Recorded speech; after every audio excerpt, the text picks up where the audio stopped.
सुदेव सुतं देवं कंसचाणूरमर्दनं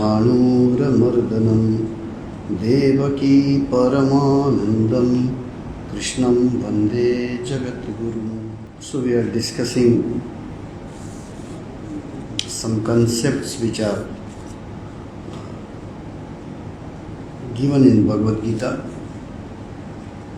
and we try to interpret or try to understand in a way it will be helpful for our personal spiritual development.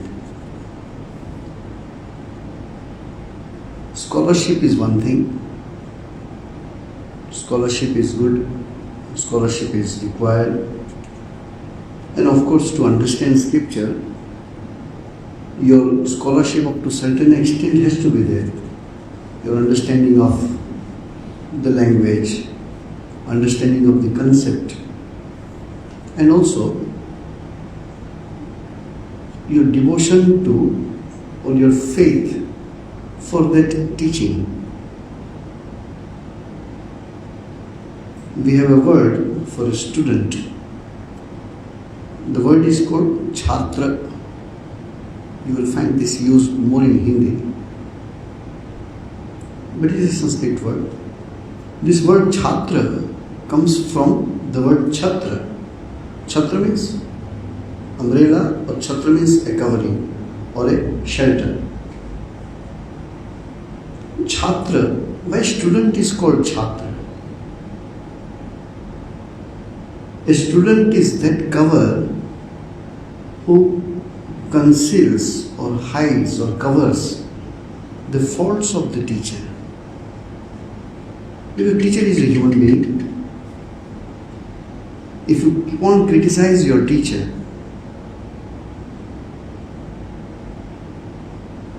teacher may not lose that much, which a student will lose. Because the student will lose that faith in the teachings. In the modern times, people say, no, the fault is a fault. Whoever is that, his fault. Fault is fine. If a child continuously finds faults with the parents, what parents will lose? Well, the child will lose a lot. You close that window from which the light was supposed to come. In Bhagavad Gita, there is one shloka where Sri Krishna says to Arjuna, Dadami buddhi yogam tam, I am giving this buddhi yoga, I am giving this spiritual ideas to you. Pravakshyami, I am telling you. When Sri Krishna says this word, this line to Arjuna, he could have addressed him as Arjuna, he could have addressed him as Kaunteya, the son of Kunti, or Bharata, the descendant of Bharata. But that shloka, Dadami buddhi yogam tam, Pravakshyami anasuyave. I am telling you this because you do not find fault with me. You do not criticize me. You know, lady's name is Anasuya. Asuya is fault finding. Anasuya is not fault finding. And Anasuya is very venerable lady in our scriptures. Sati Anasuya. She is very pure and chaste. So this quality is very much required. Sri Krishna says at the end of Bhagavad Gita that don't just scatter this scripture to everybody. Idam tena atapaskaya na abhaktaya kadachana. One who is not devoted to this, you don't simply keep on giving them. You will not have a value of it. Why Sri Krishna says so? Many times, people of different religion, to propagate their religion, they forcefully or just give the books, holy scriptures. Then people don't use it as a scripture. That's why when we many of you know, from 2009 onwards, we started distribution of literature. Here also you find one counter, below the temple also you find counter. We have about 35-40 small booklets. If somebody asks, we give. Otherwise, we do not give. You come and you pick up whichever book you like, you pick up. Why? I know people want to give gift, especially the writer themselves wants to give that book to everybody, whether people have value of that or not. So, not that we should not give to people, but if a person doesn't have devotion to it, if the person doesn't have a value of it, it is like unasked advice to people. People don't care what you give advice to them. So we say something, if somebody asks for help, unasked you give, of course you unasked advice or unasked help you give to the children, those who are dependent on you. So idea is this, that we must have the devotion, we must have that respect for the teacher. For example, a student failed in the class, in exam. Why did you fail? I mean, my teacher didn't teach me well. If the teacher did not teach you well, how other classmates got good marks? So this attitude is not correct. So they say that you must have respect for the scriptures. If you do not understand, don't say scripture is wrong. If you don't understand, you say, maybe I am not able to understand this.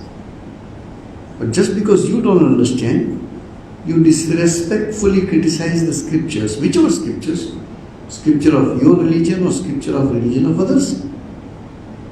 Just because you don't understand doesn't mean scripture is wrong. So idea is this, that we must have that hunger to learn. We must have respect, because scriptures are the source of knowledge. So, Bhagavad Gita is one book which Hindus are supposed to use it more and more. Supposed to study, supposed to recite. The other day on one platform I was supposed to talk on Bhagavad Gita.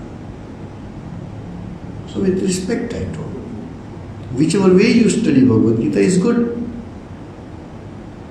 Think there are 4 people. You yourself decide what is.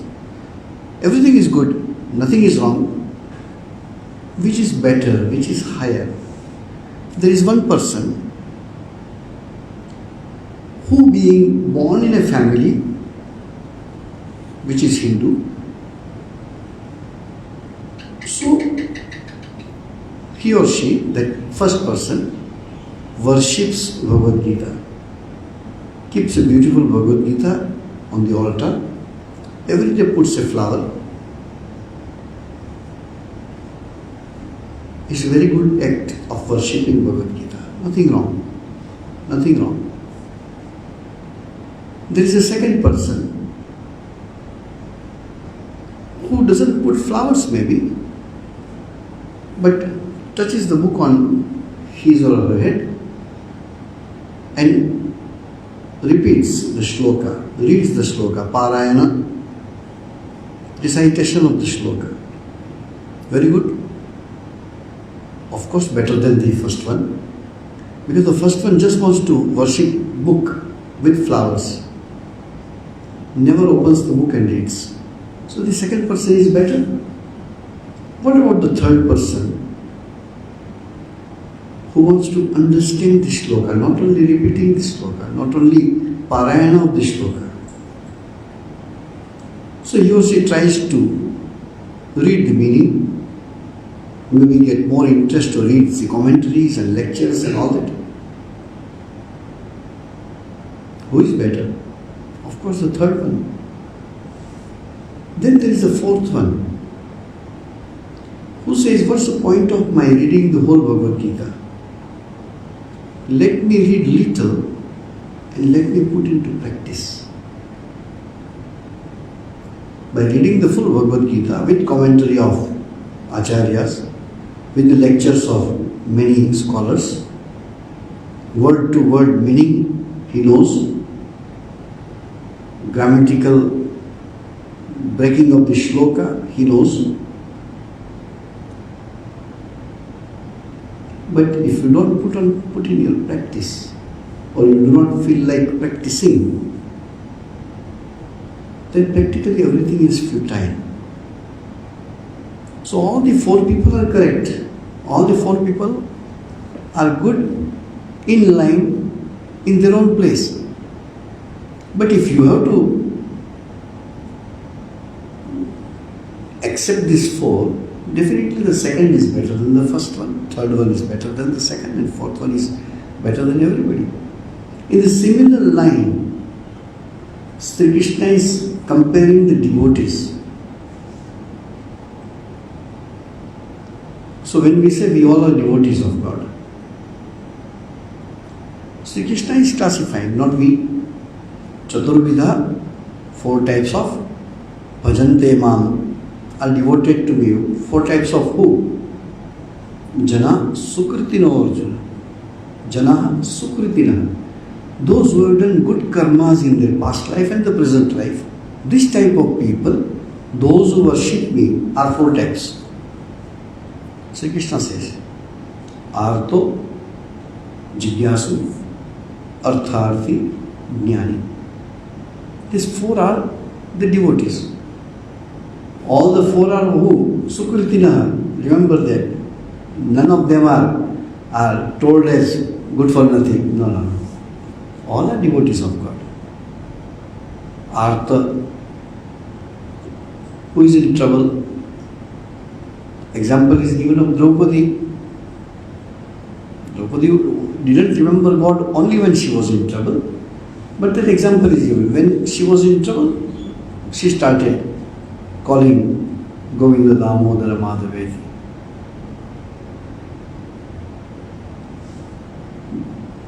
One gentleman, young man rather, I have not seen him earlier. I think 2 years before I saw him in one of the spiritual retreats. I don't even remember now his face, neither the name. But he said, I am initiated. I have taken initiation from mission. But I do japa when I am in trouble. First, the only person I have seen in my life who says so. I said, japa is not a medicine that when you are sick you take. Japa is oxygen which you take every time, all the time. You cannot do is a different thing, but you are supposed to. Oh, I did not know. It's okay. It is his life and his curiosity. So one is Artha, one who is in trouble, remembers God. Second is Jignasu. God is there or not, what the scriptures say, what the great people say, what general people say. He has a curiosity. Third is Artharthi. Artha. Artha is anything which is worldly thing which you want. Not only money, many things are there. So those who want that, remember he also is a Sukritinaha. Jignasu are all the scholars. Artha is those who are in trouble. Artharthi are those who want something and to fulfill that need they call on God. The typical example from the scriptures is given to Dhruva. Dhruva was discriminated by his father. So he told, nobody can save you if your father doesn't want to give you a kingdom. You rather pray to God. So he started doing tapasya. in the name of Vishnu, stood on one foot and wholeheartedly started praying to Vishnu. But his purpose was to get the kingdom, inherit the kingdom from his father. This example is given. Most of the people fall into this category. Go to the temple, pray for the things of the world. My son doesn't have a job. I am suffering with this. Oh God, remove it. Oh, my daughter is not getting married, or her marriage is there. Oh God, please bless me. Nothing is wrong. Nothing is wrong in doing that. With lot of punya karma, sukritina, lot of good karmas, you have this option at least in your mind to pray to God for even the worldly things. Nothing is wrong. And fourth is the jnani, who understands that God is the only reality, is the only truth, and I want God. So he prays to God. That I want to know the truth. Take me towards the truth. In the next shloka, Sri Krishna says, Tesham, among all these four, jnani, one who is jnani, Tesham jnani nitya yukta, who is always connected with me. Eka bhaktir vishishyate, his devotion is one-pointed devotion. All the four are devotees of God. One who is in trouble and calling on God, one who is looking for the worldly things and praying God for that, or one who has a curiosity about God and reads the scriptures. And the fourth is really, really devoted to God because he understands God is the only truth. This classification Sri Krishna does. And everybody is a devotee of God. I remember the other day, after a long time, I talked to this gentleman. Sometimes I have, in my personal talk to some devotees, I have told. This gentleman I have seen, I know him since at least 1993.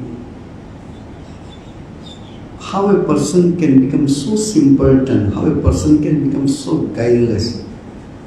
Householder, Grihastha, Sanskrit scholar. But he is so simple, no crookedness at all. So after a long time, then I got his number and I talked to him. He used to say, Maharaj, we always call, okay, all the devotees are requested to sit here, do this or do that. Why you address us as devotee? I said, then who you are? You are devotees.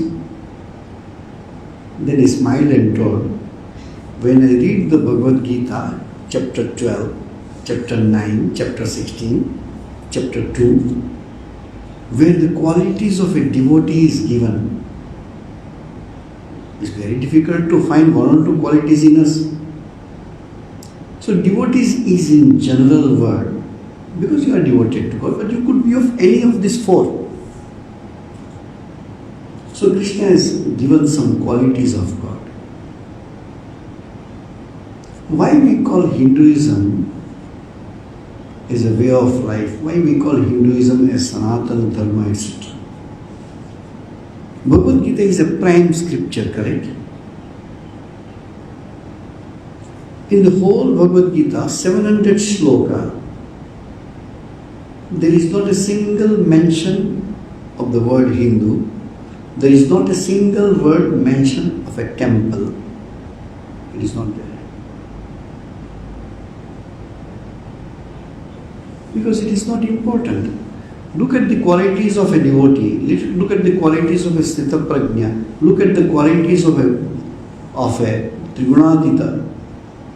Nowhere it is written.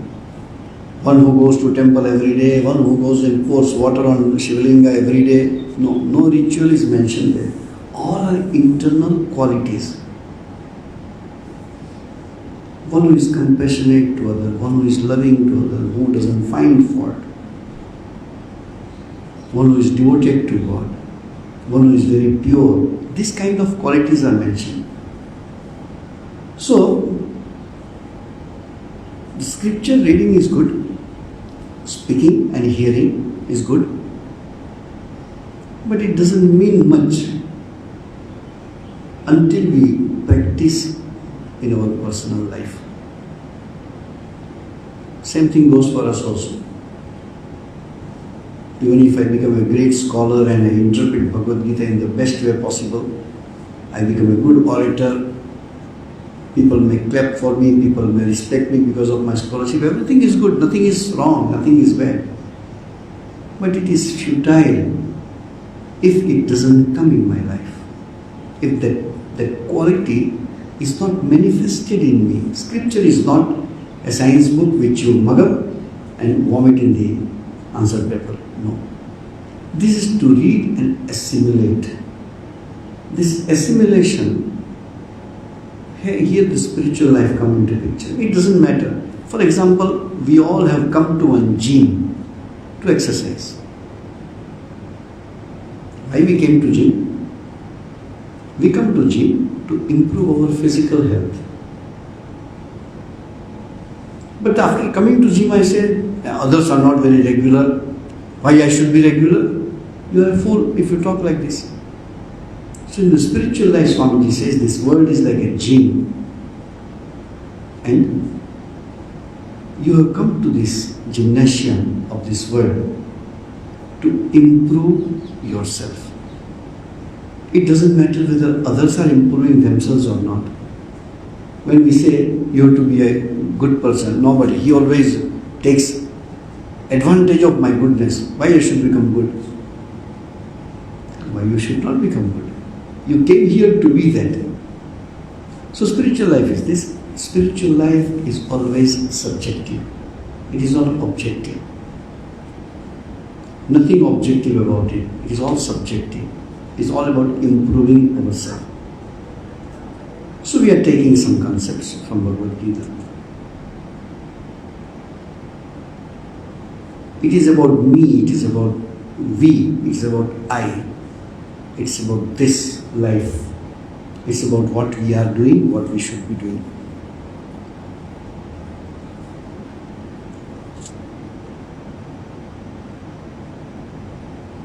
So from the second chapter, this philosophy starts. And Sri Krishna is telling to Arjuna, which is the truth. Without any scriptural background, if you are asked, what is the truth? Truth is that I exist. That truth that is nobody can negate, nobody can reduce, nobody can destroy. This truth that I exist. I can prove that you do not exist, but I cannot disprove that I do not exist. I always exist. Your experience also is the same. You always exist. I always exist. That's why I, when you say I is always capital, correct? I, when it singularly stands, is always capital. Because it always exists. Now, who am I is a question.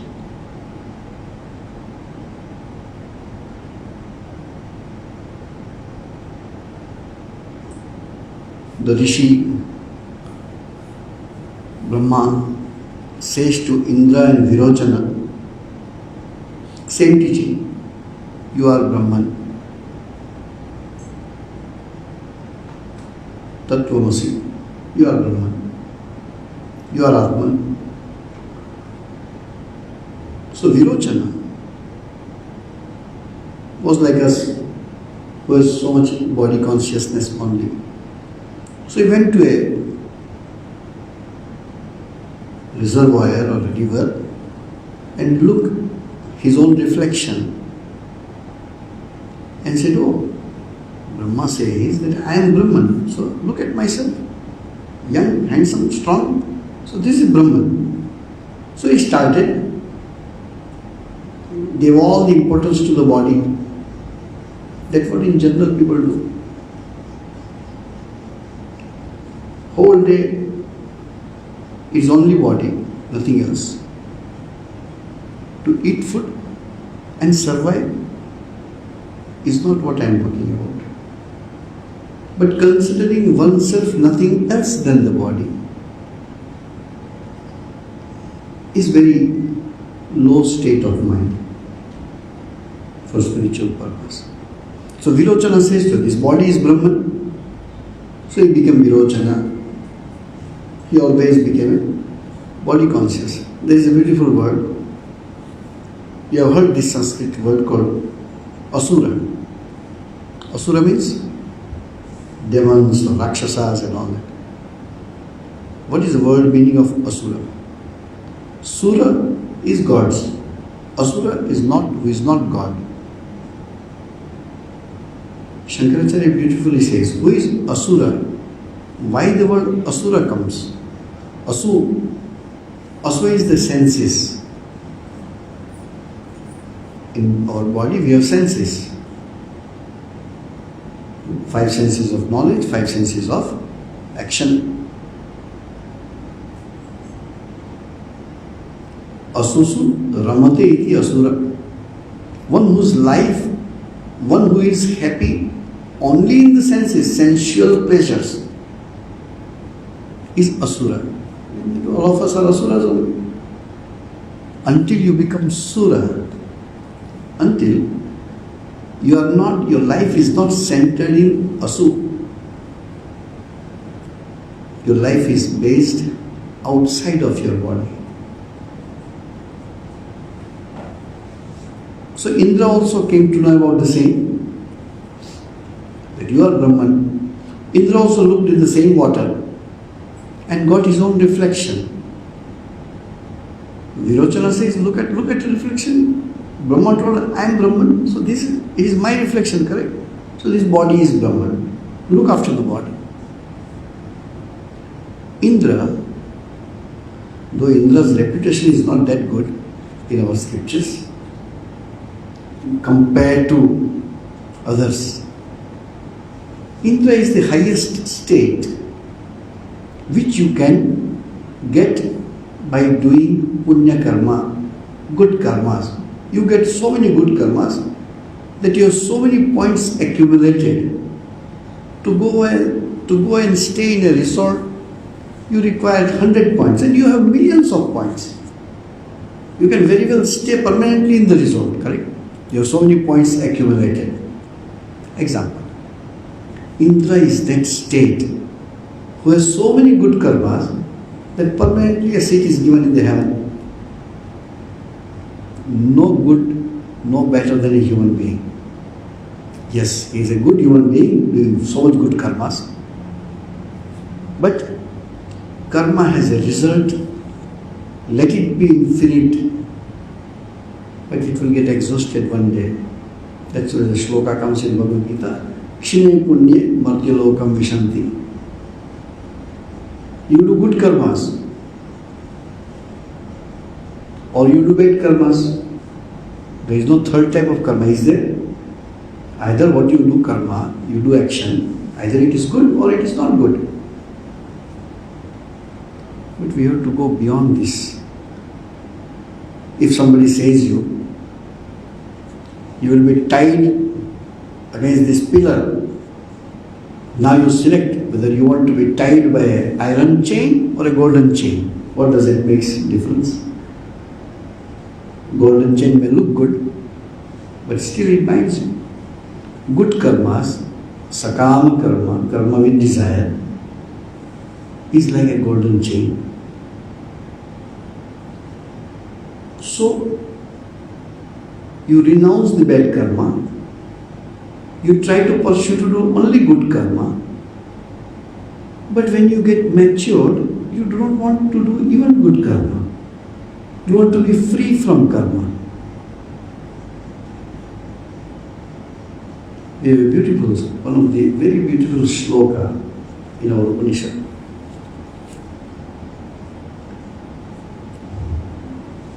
While keep on doing karma with a discrimination in your mind, thinking mind, who thinks about types of karma and fruits of karma and how to be free from karma, etc.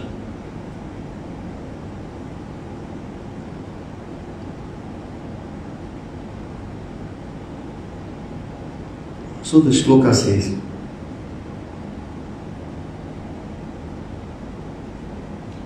that every karma creates a result and which you have to undergo. Just like if you take sweet, your mouth will be sweet, you will taste sweet. If you take a chili, your mouth will burn. If you take a lemon, your mouth will be full of sour taste, etc. Whatever karma you do has a result. Who likes to keep any one of this taste in your mouth and sleep? Not a single.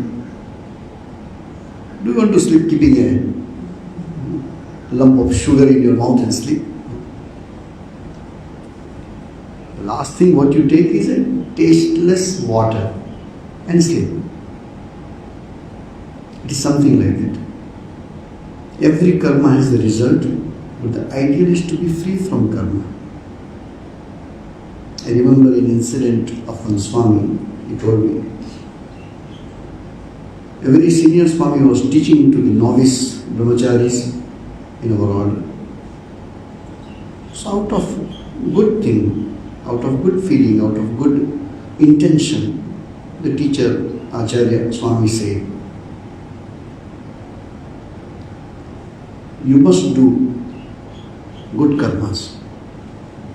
Be always busy in doing good to people, good to yourself, good to others, and do service, do seva. That is the way you should be living.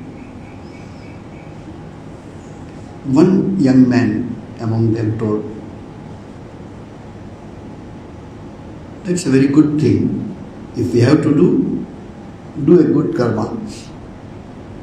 Can you please teach us how to remain without karma? That is difficult. So first you renounce bad karmas from your life. Keep only good karma. Whatever you do is only good. But with continuous thinking that also binds you. Anything good also has an effect, which is not absolutely good. It is relative good. Good means relative good. There is no absolute good. To be free from karma is absolutely best. But before we become free from karma, we have to intensely do good karmas. Then a state of mind comes where you do not need to do good karma and you remain in that state with communion with God or higher ideal, whatever. But still your relative karmas goes on. That also will come in Bhagavad Gita. Doing japa, helping people. So when karma reduces means your sakama karma reduces. Your karma with desire reduces. You can be busy. Busy in serving others, not serving yourself. So all the karmas with desire of enjoyment or getting something this or that has to come to an end. Then you do nishkama karma without any selfish motive or motive of getting anything, enjoyment out of it. And after that, you become free from karma. So there only minimum karma remains, remembrance of God. Few karmas remains to survive. You can't commit suicide for not doing karma. So you keep minimum to eat food. Householders say one way, monks say another way. But your prime intention is to be free from any kind of karma and remain only this one or two types of karma which are remembrance of God, etc. So the freedom, I exist, is one truth.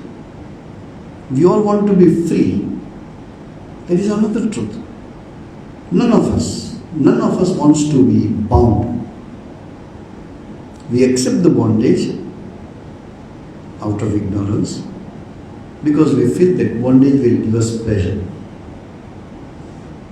One Swami very nicely told us, what is Maya? Maya is, he told in his own words, that God made the bondage very sweet. So everybody is behind the bondage. I want to have, please put the handcuff in my hand. I am so happy having handcuffs. Who is happy in doing that? Most of the people are happy in doing that.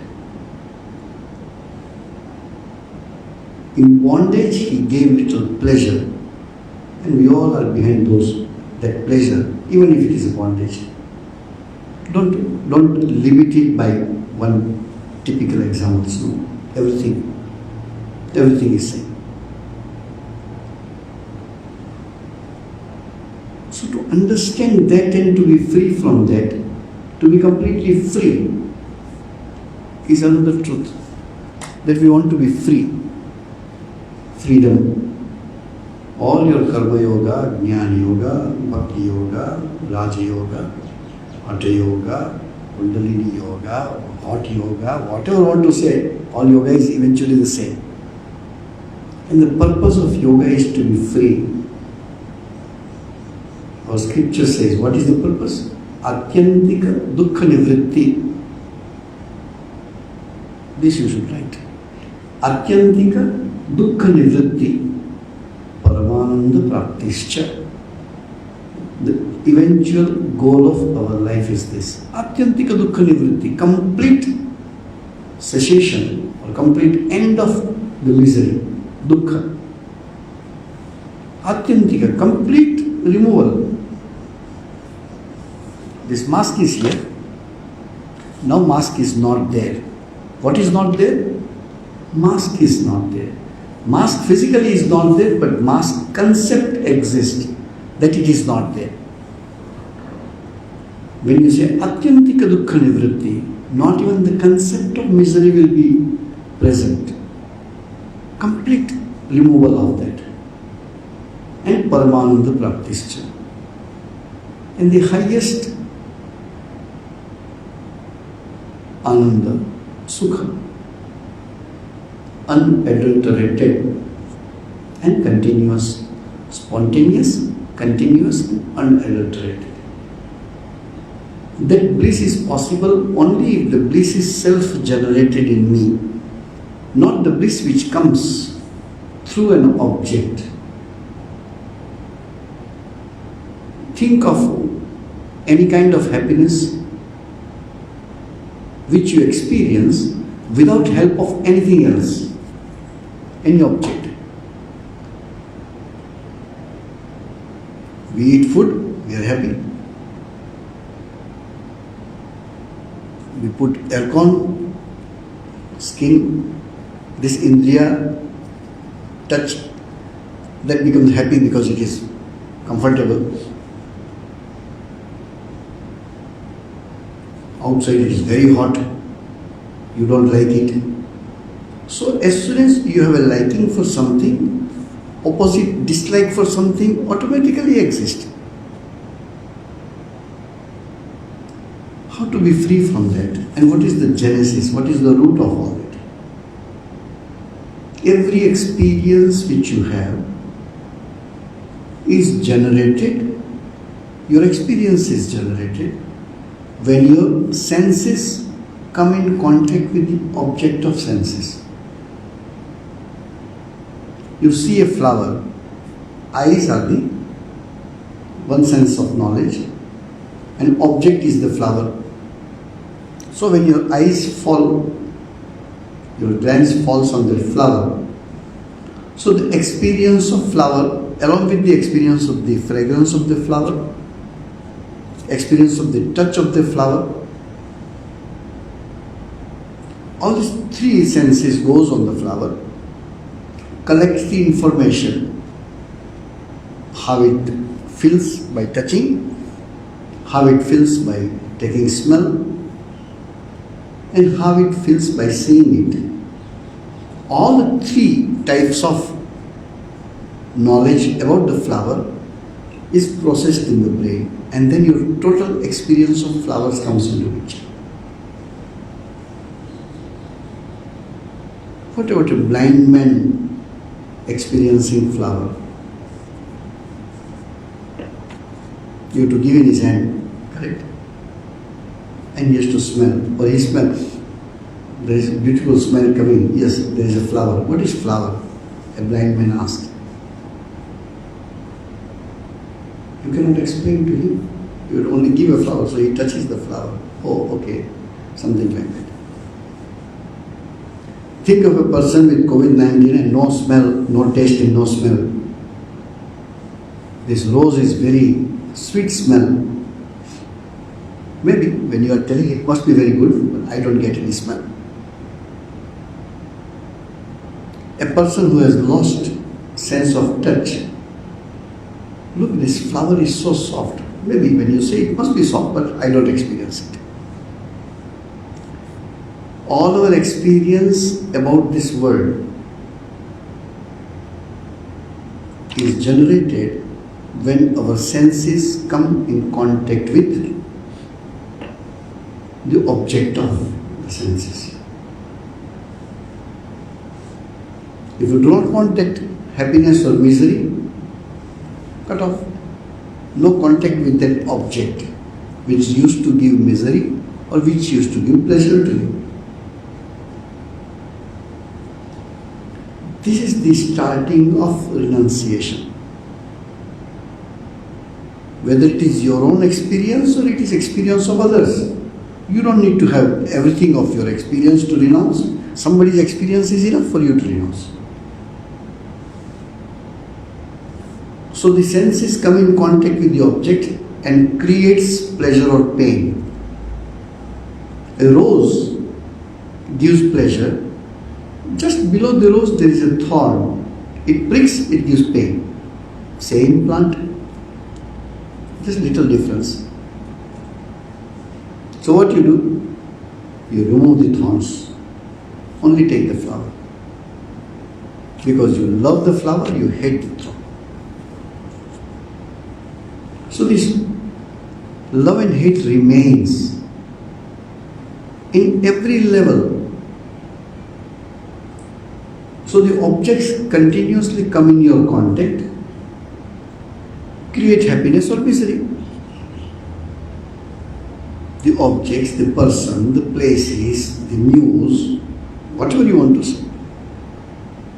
All that comes to you through your eyes, through your ears, through your nose, through your skin, through your